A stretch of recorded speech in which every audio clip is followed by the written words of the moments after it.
Hi everyone, welcome to Talks at Google. So here we have the author of a new crime trilogy series titled Ravi P.I. And the novel will also get a TV adaptation starring your favorite geneticist from the hit TV show Heroes. Please help me welcome actor Sendhil Ramamurthy and author Adisakdi Tantimedh. How are you both? Good. Good, very good, thank you. And quick question, did you dress up for Halloween? I did. What were you? I need to preface this by saying that I let my kids choose my, my outfit, and they dressed me up as Barbie. Okay. There's no photographic evidence that I know of. And it was an interesting night. Good. Yeah. Adi, did you dress up at all? Well, I found myself mostly cosplaying as a New Yorker who's trying to get away from Halloween. Okay, yeah, that works too. So, Adi, why don't you start us off and tell us a little bit about the series? And the book actually just came out this week, and Monday, it's called Her Nightly Embrace. And you can tell us a little bit about that as well. Oh, well, Ravi P.I. came out of some thinking I'd been doing about politics and geopolitics and the world, and also thinking about private eye fiction, because I found that, as fun as a lot of it is, it's tended to stay in the same place. It's been the same for like over 50 years, since the 30s or World War II, which is the Philip Marlowe model, which is the hard-on-his-luck, hard-drinking gumshoe who's morally untarnished, who goes off and gets these cases, and he's the only moral guy, and he ends up with a relationship with some femme fatale, which is quite often a projection of the writer's own hang-ups about women and fear of women. And I also did some research just for the hell of it, and found that what private eyes do in real life is a lot more interesting than, say, solving murders. They hardly ever solve murders. They get hired to essentially clean up dirty laundry for rich and powerful people. They're the ones who do illegal things like bug people for information, go through their garbage. Private detective agencies, a lot of them are ex-cops, ex-militaries, ex-spies. And you also get intelligence agencies like, say, the CIA that might use private eye agencies as outsourced independent contractors to do stuff that they want to have deniability about, which has massive implications politically and geopolitically. Like, for instance, in England, we had the phone hacking scandal recently, where the News of the World, which is a Rupert Murdoch-owned tabloid, finally got taken to task, taken into account by the British government, because they were hacking and illegally tapping the people's phones and emails, like the royal family, or you know, the phone of a murdered teenage girl. And guess what? Who did these tabloid newspapers hire to tap and bug these phones? A private eye. A private eye in England is in jail for doing this. So they get up to a lot of really illegal and nefarious stuff than that. And I'm like, nobody has written about this in private eye fiction, and it's so much more interesting than a guy with a sexual hang-up about women who drinks too much and then has something with a femme fatale. I mean, I can throw a little bit of it into Ravi P.I. as well, and that's kind of fun. But you know, the format of a private eye story, it has so much more. It's essentially a story generator. You can write about any type of case, any social political case, or any personal case. So that's what led me to Ravi P.I. I came up with the first case originally as a short story, which is he gets hired to find out the truth behind a Tory politician who's being groomed to become the next Prime Minister of England, except this guy's a wreck. He's convinced that his dead fiancée is visiting him in his sleep and having sex with him. How is a private eye supposed to solve that? And this guy's going to be the next Prime Minister. So you play with those types of implications. The other thing is, I also wanted to do something interesting, which is that I have a long-running love-hate-love relationship with London, because I used to live there. And there's a certain attitude about London and Londoners that's kind of snarky, but at the same time extremely progressively liberal. And basically, basically obsessed with justice, but also kind of cynical at the same time. And I don't see very much of that in fiction, and so I just wanted to give a voice to this particular character and have him be a very London character who becomes a private eye. And the other thing is, what if you have somebody who is not somebody you would ever expect to become a private eye end up with that job? So he's not an ex-cop, he's not ex-military, he's not an ex-spy. He's a failed religious scholar, he's a former high school teacher, and he ends up getting hired into this big, high-end, glossy private eye agency. Why does he get hired? And what is he going to do in the job? He needs the money badly, and this is the only job he's somehow gotten because his boss sees that he's an interesting guy, he could do interesting stuff, and he would be very good for business. And that's how Ravi PEI came about. And the novel will be a trilogy. Yes. And what made you decide to split the story into 3 books? Originally, I had this long arc, and before I started thinking about thinking that it would be a trilogy, I had this insane episodic screenwriter thing. Since writing screenplays and TV scripts was my background, I thought, oh, it could be one big book of all these cases. After a while, I realized, oh, this would make it 1,000 pages. So I guess I need to split it into a trilogy. So in actual fact, the trilogy is actually one big story. That's a build-up. So book 1 is world building and establishing him and his world. Book 2, things start getting crazier and the stakes are even higher. Book 3, things start blowing up and he has to cope with everything blowing up while still being a private eye, while on the run and still taking cases. And portraying the main guy, Ravi, in the TV series is Sendhil. And by the way, has shooting begun for the TV series or not yet? No, the excuse me. The series is in development right now. So our main producer for the TV series is a great guy named Leopoldo Gu, and he is out there taking meetings right now, pitching.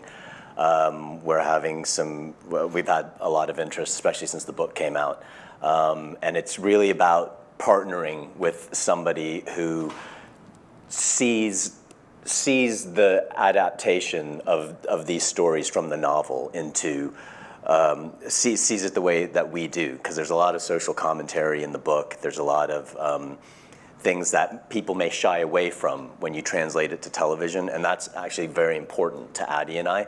So it's a question of who can we partner with that has the same vision for the TV series that we do. Like, we don't want it to really just kind of be this procedural drama. I mean, it is procedural in nature in that there's a case, you know, every episode or whatever, but there's also, you know, a long arc that goes through the whole thing, and we would like to partner with somebody who gets that and who would support that, because it's a tough sell sometimes to get people, because it's very different, I think, the way that this book is approaching the PI genre. And TV, particularly kind of network television, they don't really like different. They'd like to just keep the same mold. And we would like, without sounding too hoity-toity about it, we would like to kind of break the mold a little bit with this, which is kind of this is kind of a different way to go about getting to a TV series, is having the book, and we're trying to create a world here with the book, the series, podcasts, so that it gives a big canvas for the audience to explore different areas that you can't cover in 42 minutes of a TV series or a book, or, you know, we hope to cover different things in the different media that we're exploring here. Yeah, and one of the things that's different is that the stories are steeped in moral ambiguity. Nothing is ever black and white. And I wanted to play that off the fact that we're in an age of anti-heroes. You know, anti-heroes are in with cable TV. And with Ravi, I created a guy. He's a good person. He's from a middle-class family. He has a sense of morals. He wants to do the right thing. He wants to help people, except that whenever he tries to help people in these cases, he burns down people's lives. There are always consequences. Somebody's life is going to get destroyed at the end of a case when he becomes involved, and he doesn't always intend for that. So he has to grapple with that, and and even though he doesn't set out to be a hero, he's actually an anti-hero. So he looks like a hero, but the things that he does, people are not always so sure, and he's not so sure, and that freaks him out. And that's why he sees gods, because he's like, are they judging me? Or am I going insane? Am I being punished for this? Am I damned? Am I losing my soul? So that's his dilemma. And we'll be talking more about the gods as well. But Sendhil, is there anything that you can add to the character of Ravi, since you will be portraying him? Well, I mean, I've been very involved in the development of the character with Adi, and I kind of tried to tailor it to things that I wanted to explore, not necessarily just my strengths, because I wanted to try different things, and the comedy aspect that is involved with this character. It's dark comedy that this guy gets involved with, and I find that's my favorite type of comedy. You know, it's not. I'm not really like the slapstick guy, and so that was something that was very much. You know, in my head as we were developing the character, was an area of my acting that I really wanted to explore, because I've tended to do quite, you know, brooding, you know, kind of not comedy characters, you know. And this isn't a comedy character, but he has comedy aspects to him that I really wanted to explore. And you know, the other thing that we've really been working towards is, you know, I really like the fact that at the end of the case, where he's quote unquote solved the case, it's not really clear that he's done more good than harm. And I like the fact that he's flawed, and all of the characters in the book are very flawed. I didn't want him to just be like this straight up hero. I don't find those characters very interesting to play, certainly. And so that was something that I didn't want him to be perfect in any way, shape, or form, not even approaching perfect. You know, he's on meds for, you know, for antipsychotics, antidepressants. Right. You know, he's got issues. Like, this guy's got issues, and I find issues interesting, and I find that interesting to play. I didn't want it to be perfect at all. You actually have an interesting experience doing roles that deal with the crime side of things, like Covert Affairs and Beauty and the Beast. Did that help you mold this character when you were writing? Not consciously. Okay. Not consciously. You know, I think that if anything, it was more about, okay, well, I've already done that, and I want to make sure that I'm doing something different. So that it was basically what I don't want to do. You know, I've already done that, so let's move away from that. Okay. And I believe there's a passage you like to read from the book. Yes. And give the audience a little bit of a sense of Ravi. I don't have a copy. Oh, okay. Thank you. 160, right, Addy? 159. 159. I did actually plan a whole bunch of comedy things for Sendhil to do, because in one of our first meetings, I basically said, I want you to do more comedy. We know you can do comedy. You're incredibly dryly funny, but we don't see very much of it. You've seen hints of it when he was on The Office, but people have a tendency to cast him as the stoical type. But, you know, here's where you start to see some of that. This is from one of the cases called the Hideaway Bride. It's the second to last, right? It's the third case in the book. It's called the Hideaway Bride. Mark and I drove to the Ibrahim's mansion in West Kensington to take a look at what Shazia's home life was like. The place was tastefully decorated with elephant sculptures carved out of wood and South Asian art. Shazia's room, however, was a treasure trove of clues to her taste and personality. "Our girl's a geek," Mark declared, delighted. "I like her already." Aside from her textbooks, her bookshelf was lined with science fiction and fantasy novels. She had a flat-screen TV and DVD player in her room, and her DVD collection consisted of box sets for Doctor Who, Buffy the Vampire Slayer, Firefly, and an assortment of anime. Just as a side note, I talked to Addy about putting heroes in the box set, but we just thought that would be too much. I was all set to do it. Yeah, that is a little too on the nose. And an assortment of anime. She was a huge Sailor Moon fan. Both the manga and remastered DVDs occupied a place on her shelf that was practically an altar. How do you recognize all that stuff anyway? Mark asked. My students were into it, so I would hear about it all the time back when I was teaching.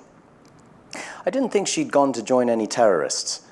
A girl who loved escapist genre fantasies that celebrated freedom and tolerance would have an imagination that had been vaccinated against the narrow, restrictive, and repressed nihilism of jihadist ideology. Her parents would be relieved to hear that. She'd taken a computer with her. If she kept a diary, she must have taken it with her as well. Maybe she wrote it on a computer. It might be a lifeline to keeping in touch with friends she trusted. And perhaps she didn't want her parents to look at a computer and find out what she was really up to, including running off without warning. She had also taken a smartphone with her, probably so her parents couldn't see what was on it or use her contacts list, but she kept it switched off since she disappeared. Too bad. But we knew her email address, and Olivia could do something with that. Back at the office, Olivia ran a search for Shazia's name and email address to see what kind of website she might have visited. Mark and I did the obvious, of course, which was to find her social media profiles. Shazia was a fairly typical 20-something and not quite the reserved, strictly watched, repressed Muslim kid her parents had raised. She had a Twitter feed, a Facebook page, and an Instagram account. We may not have had her phone or computer, but Olivia easily unearthed her accounts and also the websites that she visited regularly over the last four or 5 years, as well as her online purchases, mainly geek fan stuff. She followed and was followed back, not just by her family and cousins, but she also had friends outside of Asian and Muslim circles. She's part of a few anime fan groups and would meet them at conventions and get-togethers, always with her mother as chaperone to keep things on the up and up.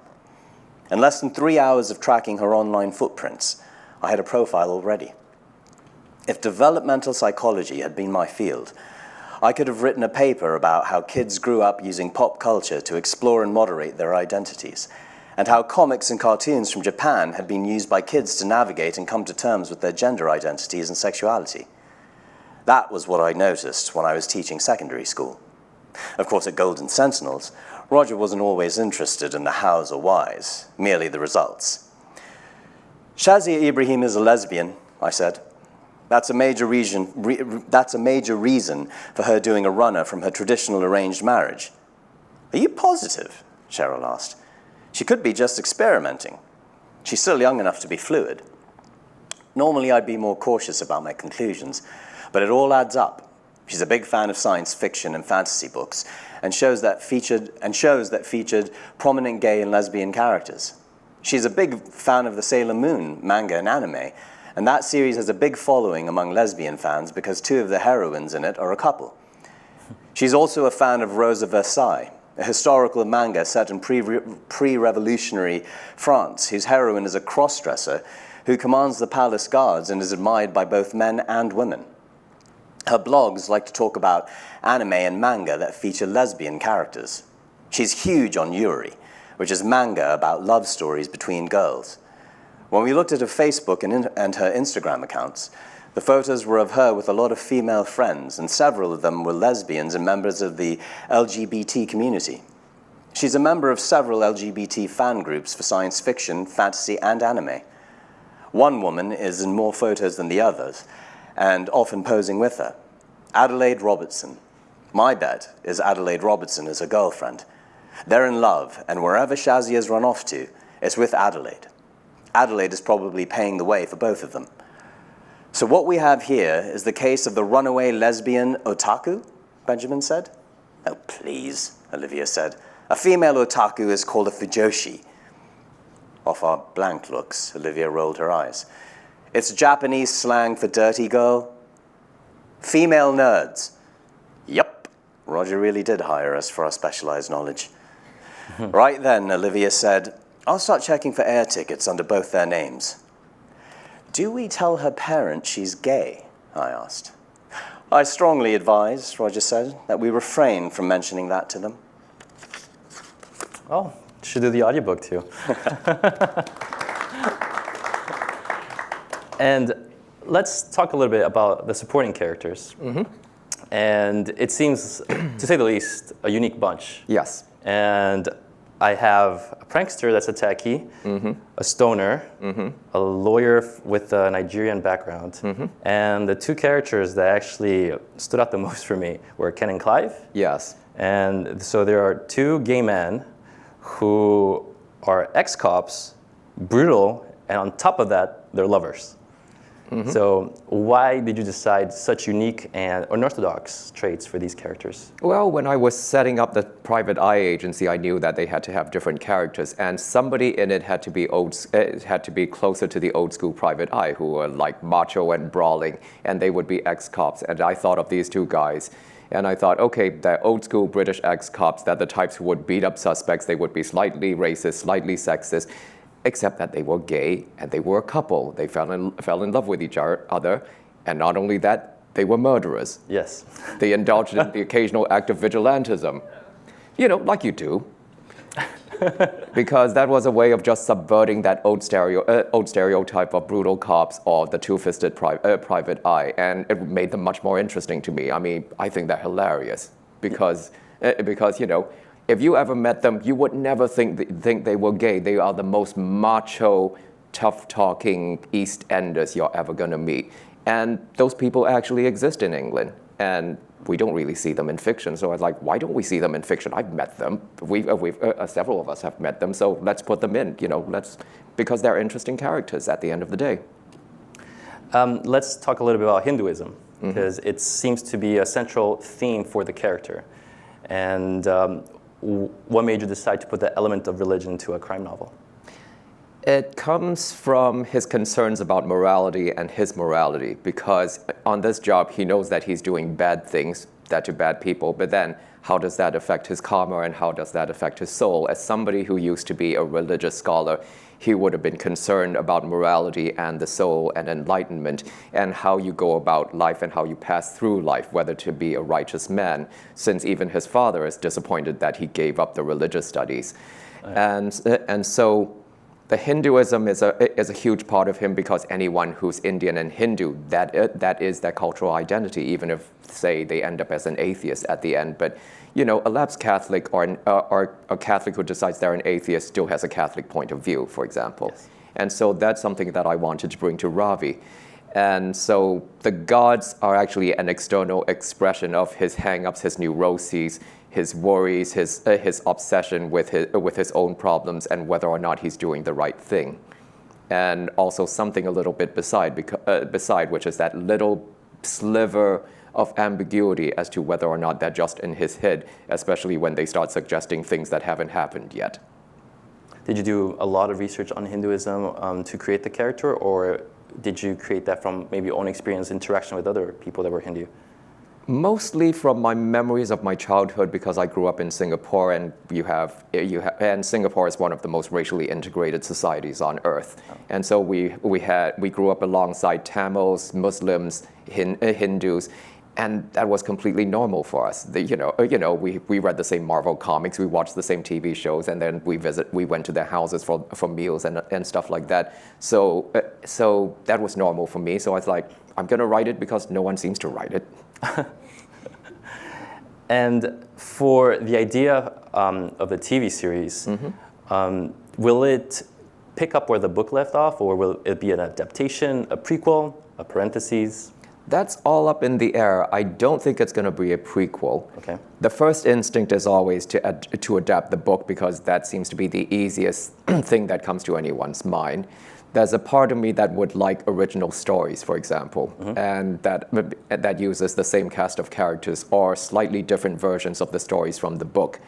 But I think Sendhil and I are both open to adapting the books and also original stories, hopefully a mix of both. It also, I think a lot of that depends also is how we sell it, you know. Like as it is now, like for us, our kind of ideal to keep the quality of the scripts up would to have it like on the British television model, where you have, you know, kind of like a 4-episode season or a 6-episode season. You know, it's quite limited in scope, so that you can, you know, quite possibly have the same writer for each episode, so that there's like one continuous voice, through it. On shows like Heroes, Covert Affairs, Beauty and the Beast, you've got a writer's room of 11 people, 12 people, who are, turning out the episodes, and out of necessity, you're doing 22 episodes. So, They have different voices. yeah, and they have different voice. Like on Heroes in particular, writers used to be split up by character. Certain writers would write certain characters. And so when that character had something to do in that episode, those 2 writers or 3 writers would write that bit. And it has to be like that. I mean, there were seasons on Heroes where we did 25 episodes. So no one writer can churn out that much material. Also through experience, I know that when you do something like 22 or 25 episodes, there are at least 4 or 5 episodes out of those 20-something episodes that you don't ever want to see again. Like you cannot do it. It is not possible. You're zombies by the end of the season, and you're just trying to we have to film something, so I got to write something. And that's kind of what I really wanted to not be in that position for this, where you're never going to be totally satisfied with, or at least me, I'm never totally satisfied with anything I ever do. But you don't want it to be where if it comes on in a rerun, you change the channel on your own show. Do you know what I mean? So that may be setting the bar a little bit low, but it's really not. When you look at being on network television, where there are episodes where you just you just have to, you just had to do something. You had to film something. So the preference would be not to have a team of, let's say, 11 writers, and maybe be more in control of each plot and each episode. Mm-hmm. And when you were writing the novel, did you have it in mind that this will become a TV series, or did the idea pop up later? Well, since my experiences as a scriptwriter, I thought, well, I'd like to see this on TV. But I just wrote a short story and thinking, I'll write some short stories. Maybe I'll pitch it as a TV show later on. And it kind of started to escalate when I met our producer, Leopoldo Gaut. And he said, I think I can sell this as a TV show, but write the book. And so as a result, the book feels like me running my own TV show without interference from anyone. But then all the mistakes would be also down to me. So I had to make sure every single thing was right. And this is actually where Google actually saved my life several times, because I actually used Google a lot as a research tool when I was writing this. And I will continue to in books 2 and 3. Which is currently in development, 2 or? I'm writing book 2 right now. I've already plotted out book 3. There's a big case in book 2 that takes place in Los Angeles, and I'm already taking mental notes when I'm here in LA. And the entire case is one big chase across Los Angeles, so you can bet that I'll be using Google Earth to make sure I get the streets right. It actually happened once in the first book, because in the first case in the book, there's a chase scene in Shoreditch in the East London, the Hackney region of London, where they're chasing somebody. And I'd been there before, but I hadn't been there for a while. So I actually used Google Earth to make sure that, okay, they ran down that street and then this street, to make sure that the directions were right. And then later on, when we were doing copy editing, without me saying anything or prompting anything, I discovered that the copy editor also looked up Google Earth to make sure I got the streets right in that chase scene. I thought that was awesome. Yeah. And Sendhil, you mentioned Heroes, and a lot of us are fans of Heroes, and you had a huge role in Heroes as well. Do you think that show do you consider it as your biggest break, or do you think personally that moment came at a different time in your career? I mean, it was my first big break in anything. I think, I said more lines in the pilot of Heroes than I'd spoken on camera in the previous 6 years from when I left drama school. I mean, it was, my big break before that was intern number 2 in the pilot of Grey's Anatomy, Had 4 lines, very important. But no, like that was certainly my big break. But as far as, developing as an actor, all of the work that I've done has hopefully made me a better actor. I've just finished doing a series called Stan Lee's Lucky Man. And I've been shooting in London for the past kind of 18 months doing that. And I felt for the first time, especially since I was playing like, hasn't come out here yet. I think it's hitting cable sometime this year. Yeah, it's going to come out next year. Right. I really stuck my foot in it now. I got to do things in that series that I couldn't have done if I hadn't done all of these previous roles. I see. Oh, that's very vague. I'm sorry. But I think you guys will dig it. It's been a really big hit in England, and I think it's coming out next year, February or March, on a cable network near you. And to put things into perspective, Heroes debuted 10 years ago. Yes. And when you see yourself in those early episodes, what do you see? How do you think that your acting changed substantially? It did. Yeah, thankfully. I find it very difficult to watch myself on anything in any form, even like a home video. Yeah, those are painful times. Like really? when I watch. I mean, it's also just like you see. I mean, we look like babies. Yeah, like the pilot was on. I was in some hotel room somewhere, and the pilot for Heroes was on. And I mean, we all just look so young. That was like, I didn't even listen to what we were saying because I was just like, oh my God, we're so old. Like we all look so young in these things. It's 10 years and it's like preserved on film. It's there to taunt you. But no, there's without question, going back and looking at even Covert Affairs or any of the stuff, early stuff, intern number 2 in Grey's Anatomy.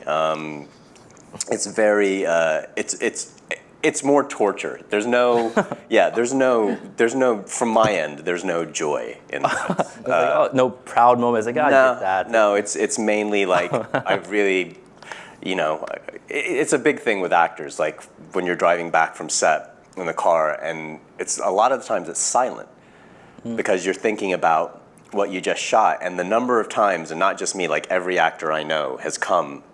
And you get out of the van to go to your trailer to get out of your wardrobe and makeup, and you're like, shit, I just figured out how I should have done the scene that I just shot.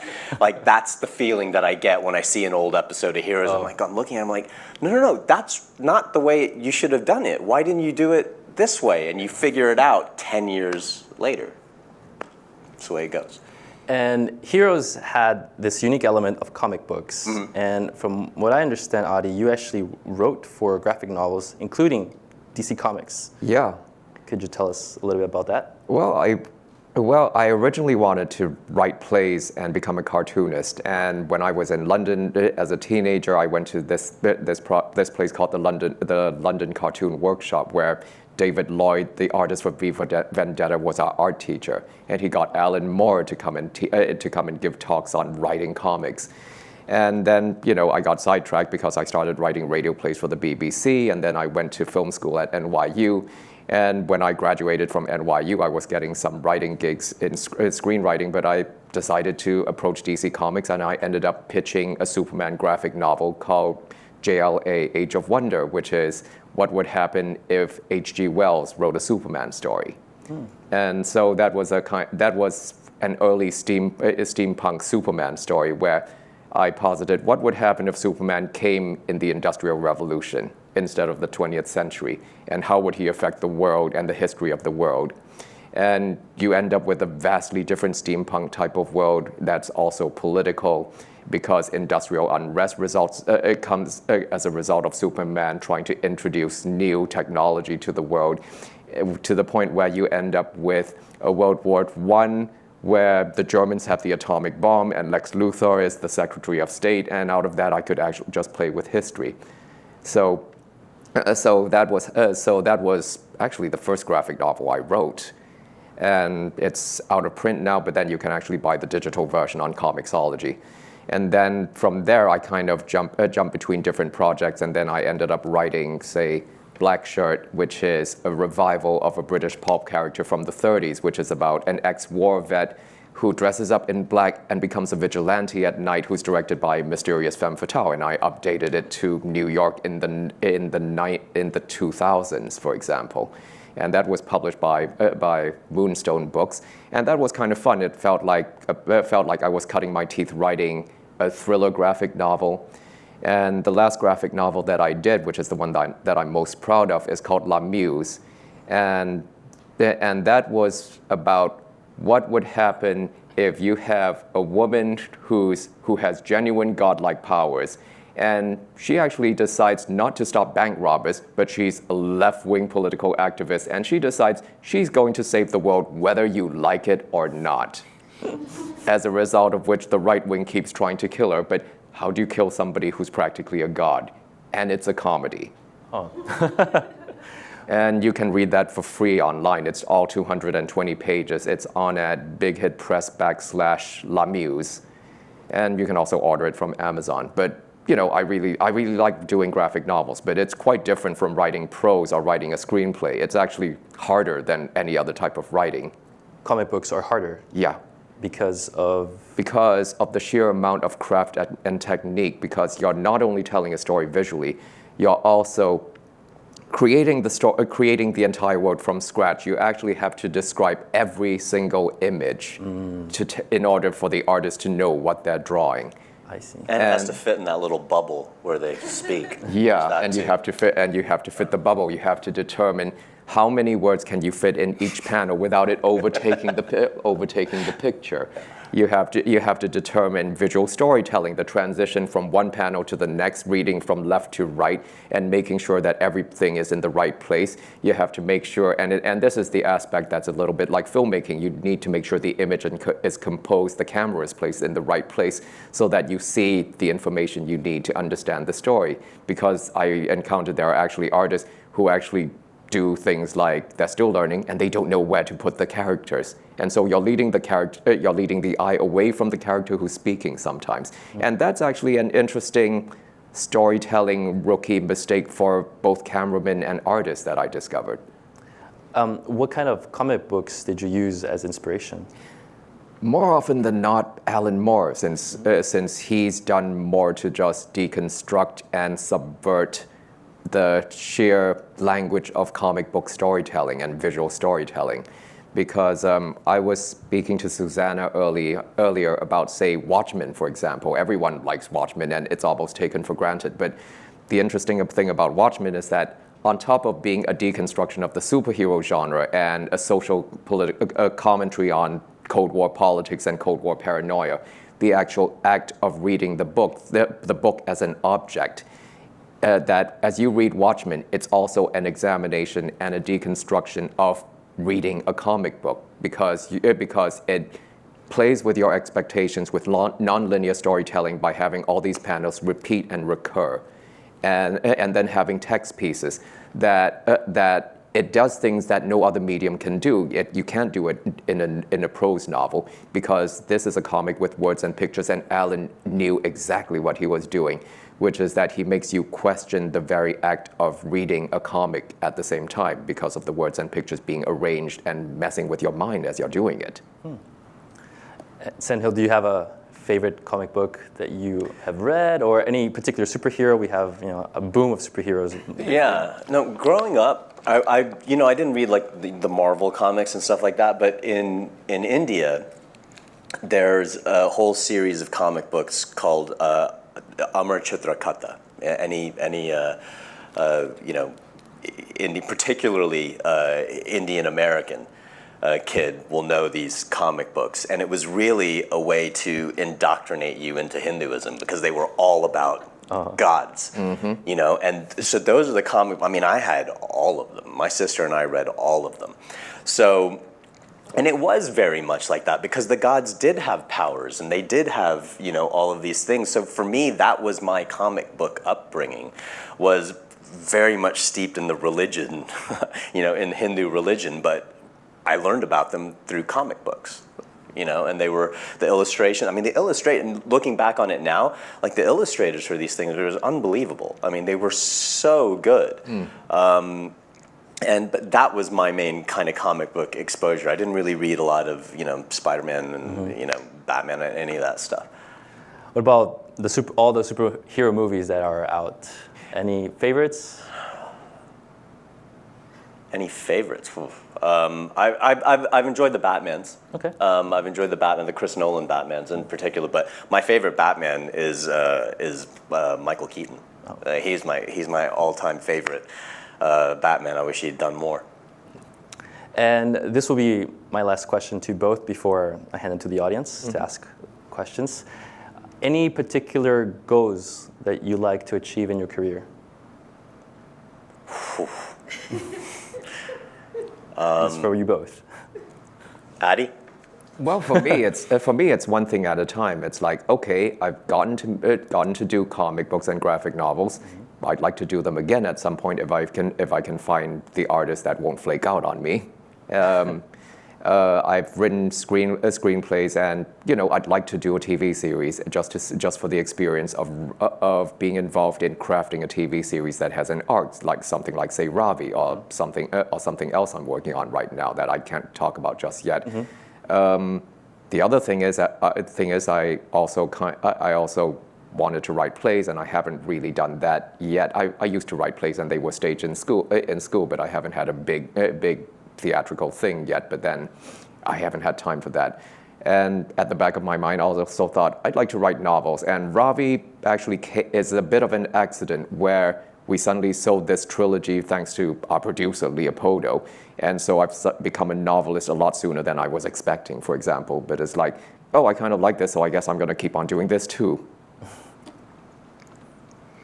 Yeah, I mean, short-term goals are, I really want to headline my own series. I want this to be it, quite frankly. You both have similar goals then. Yeah, and long-term, I mean, movies really appeal to me because I've done over 150 episodes of television now, and for TV, you don't have that beginning, middle, and end. For movies, I know where the character is going, and I'm such a control freak that the thing that I hate about television is that I don't know where the character is ending up because I'm not the one writing it, and that's not a skill that I have either. Like, I can't go and do what Addy does. I've tried. It's just not in my wheelhouse. So I need to partner with people who are like-minded, which is why Addy and I get along so well. But for movies, that's different because, yeah, I got to find somebody who can write it, but at least I know where the character's going. And there's something that I'm working on right now. I did this movie that I produced it and I starred in it called Brahmin Bulls, and it was released 2 years ago. And the director of that and I are working on something right now. I'm actually meeting him right after this.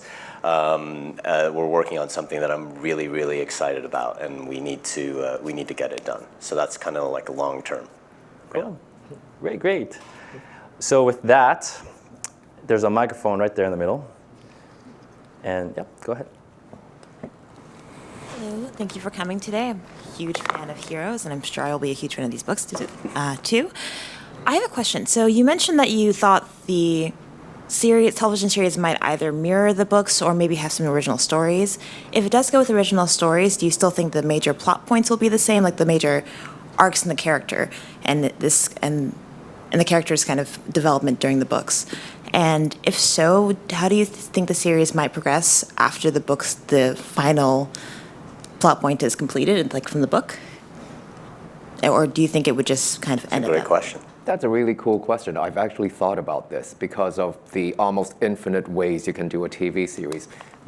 If it followed the books, then you know where it's going. But if it were an original show, I'd actually like them to have their own arc. For example, if it were a show where it's set in New York, then Ravi would still be a British guy, but he would be a private investigator for this agency in New York. So it maintains that spirit of him being a fish out of water. And he and whichever characters end up in the cast will have their own arcs, because there's a set arc for the trilogy of the novels, and there's a potential for another series of novels after that. I actually have plans for what happens after the trilogy if the publisher wants more. the idea is that you create these characters that are interesting enough that they become story generators, that they can carry different types of stories that have both personal and other political implications for them and for everyone else. It's a kind of basic writing exercise. It's sort of deceptively simple and kind of elegant, but the more you dig into it, you find almost an infinite number of things you can do with it, and that's what's fun about writing. Any other questions? You mentioned in the beginning that you had researched what PI firms actually do. I trust you had to do more than just Google it. Oh yeah. Can you talk about what you did and? Yeah, I've spoken to like former CIA agents. I've spoken to, say, for example, a former DEA agent who's now a private eye operating out of Reno, Nevada, and operating near Las Vegas. And I actually went to a conference that was given by a high-end private detective who was a former cop in New York, where he talked about everything that they got up to, including how they went about finding people, the passage that Sendhil read out. That's the type of thing that private eyes do now. Sometimes they don't even need to leave their office to find out about somebody. A Google search can find out about people. And private eyes and cops, they have special hardware as well to find out people's entire identities. If they have your social security number, they can find out stuff about you as well. So it also becomes a commentary on the society of surveillance and the culture of surveillance that we're living in right now. And there are other really interesting things that I found when I was speaking to these people that I didn't find from Googling. This is stuff that people talk about. And this is where, face-to-face actually talking to humans gets you more information than merely Google. Google is great, but the human element, you need the human element to actually be truly well-informed.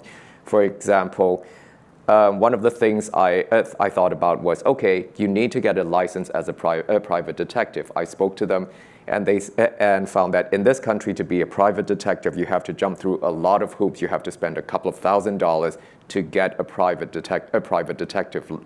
investigator license. You have to spend a couple of $1,000s after paperwork and tests to get a permit to carry a gun, for example. And so I thought, might be interesting to, say, write a story about Robbie trying to get his license, but he's Britain, he's in England. So I did a bit of asking around, and then finally, this is where I went to Google, and I discovered that, guess what? You don't need a license to be a private investigator in England. Any schmuck could hang out a shingle and claim to be a private investigator in England. I was actually kind of shocked about that, so I'm like, that gives an interesting wrinkle. So that's something to be played with, because Robbie also goes to New York, or he comes to America to interact with the private eyes over here. So that gives me story potential.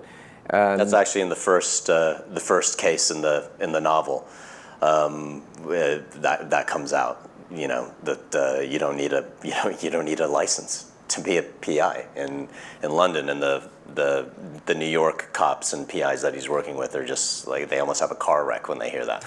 Yeah, and there are other aspects that you probably won't find on Google because they don't want to talk about this in public too much. Like what I said very early on, that say the CIA and for intelligence agencies, they might use private eye agencies as a cutout, as an outsourced contractor to pull jobs for them, for example.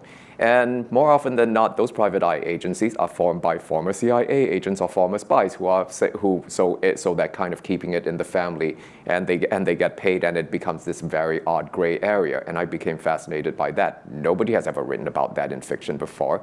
So I thought that's actually worth talking about, like I said, because it has geopolitical implications there.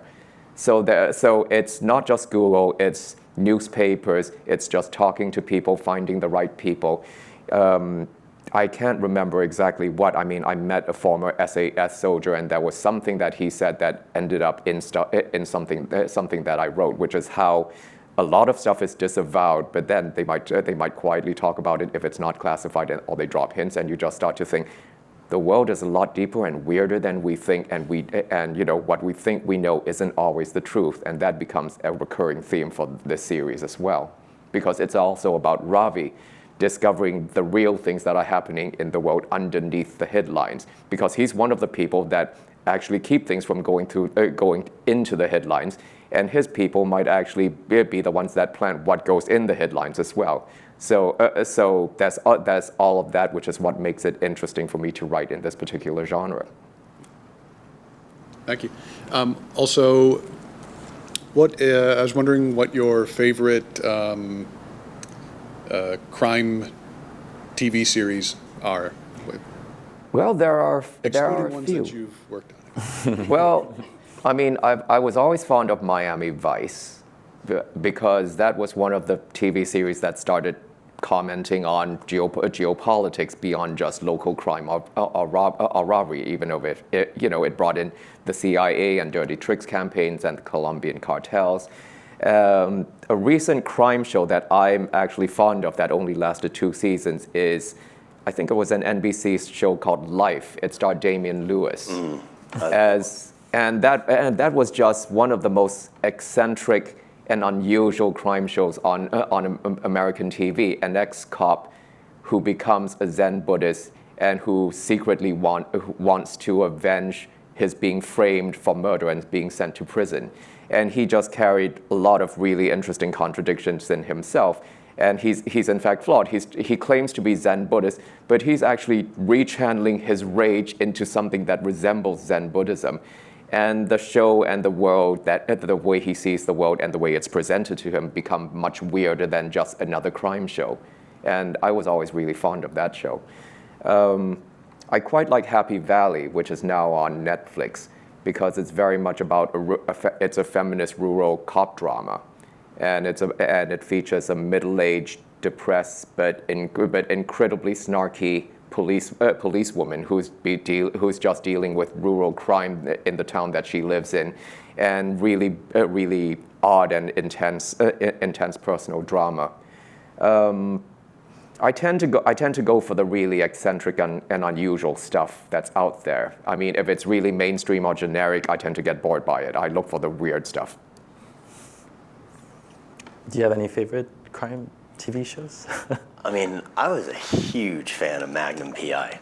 I loved that he drove a Ferrari. He had the.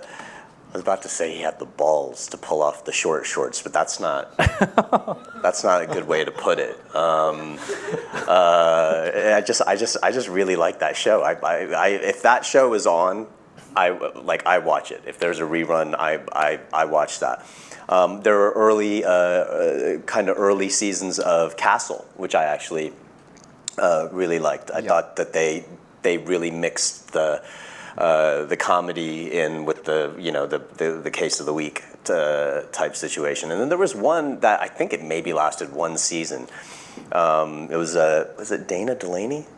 It was called Philly. I remember that. Yeah, it was. I think it was on for like 13 episodes, and it got canceled. And I watched like 4 of them. I remember, like in a row that they were on, and I was like, "Oh, I really like this show. I'm getting into it." And then it got canceled. I think those are the ones that kind of are sticking out right now. Good. Well, I think this wraps up our talk. I want to thank you both again for being here. Oh, thanks for having us. Thank you. And if everyone could help me give a nice round of applause for Adi and Sendhil. Thank you very much.